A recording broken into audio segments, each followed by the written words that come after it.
aqoon-yahan dadaal loogu dawgalo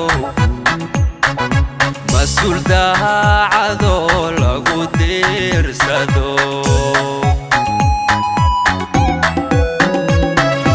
aqoon-yahan dadaal loogu dawgalo mas-uul daacadoo lagu diirsado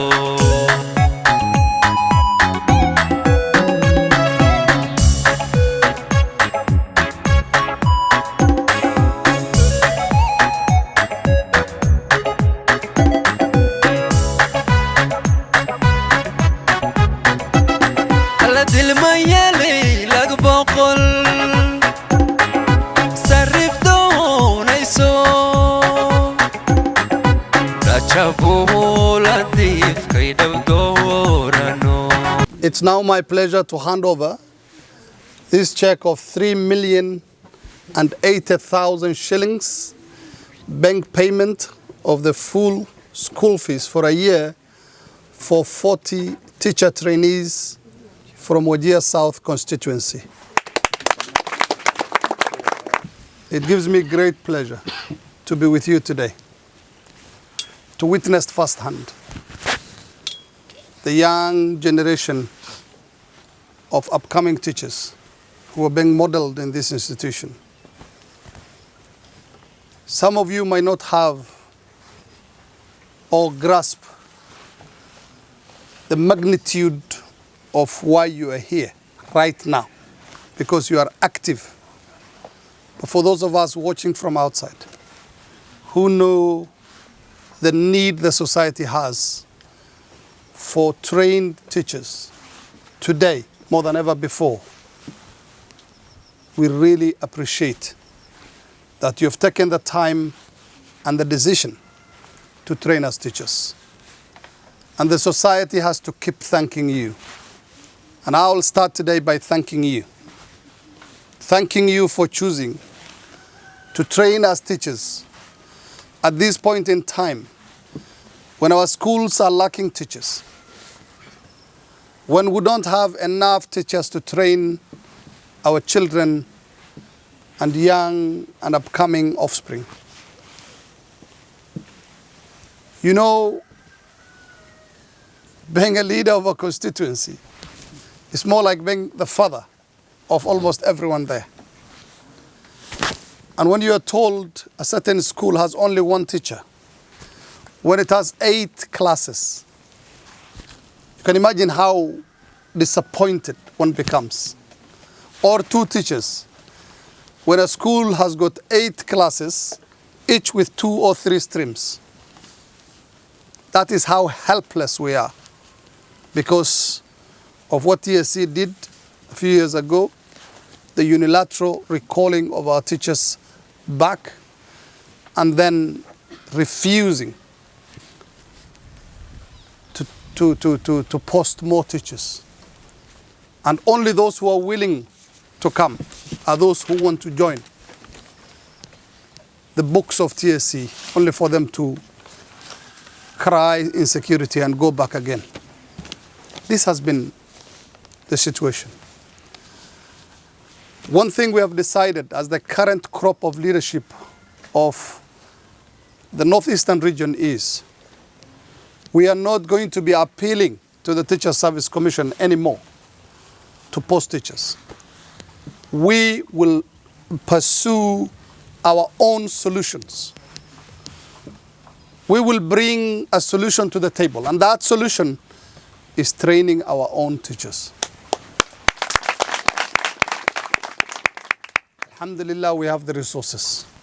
Alhamdulillah, we have the willingness and the devotion to our people.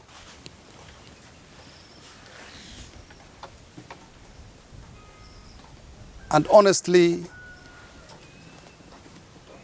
we believe in a few years,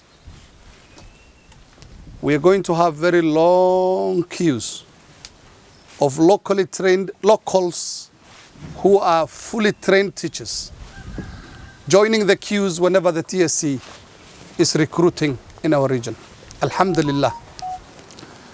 For example, in Wajir South, we started way back in last year. We were the first to start, alhamdulillah. Many other constituencies have come up. Most of the MPs today have got teacher trainees who they are paying their school fees. By 2025, Wajir South will have at least 150 teachers graduating. And that is a half of the needs. In the subsequent years, we will have more and more coming out.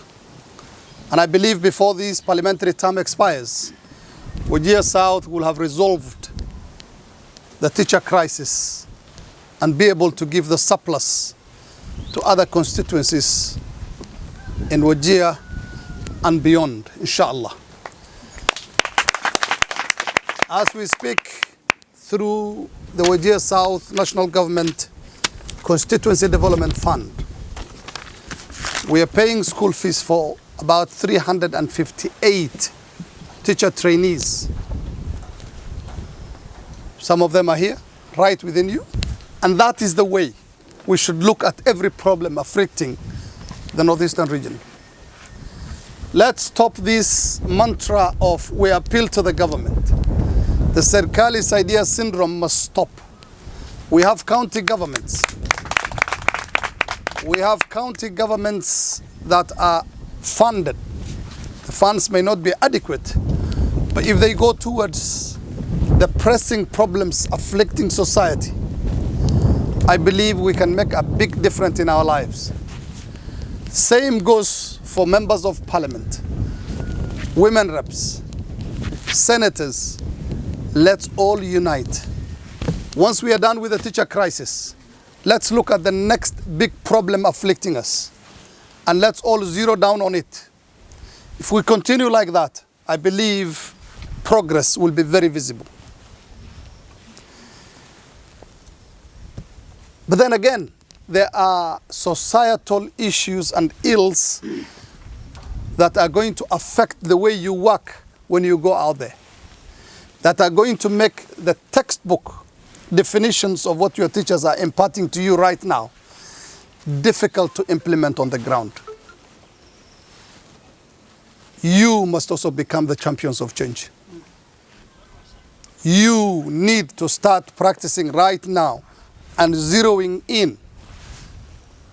We're supposed to be a people who think about a problem, and not just think about it as in identifying it, recognizing it, but work towards the solution. You know what awaits you when you go out there to teach in the schools, right? Don't you know? Yes. You know the problems that you're going to encounter, right? Yes. You're posted to a school far away from your community, and the community there says, he's not from our clan, don't post him here, right? Yeah, or you are made a headmaster in a certain place and they say, no, we don't want him. We want our son. And the son probably has not attained the necessary experience. Start thinking of the problems afflicting the teacher population in this part of the country.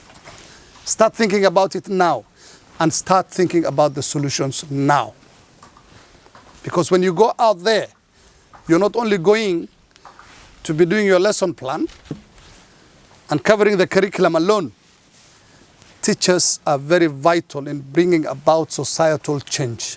You are agents of change. What you see is going to be a problem to the society. Then you are supposed to stand up against it. Are we in agreement there? Yes.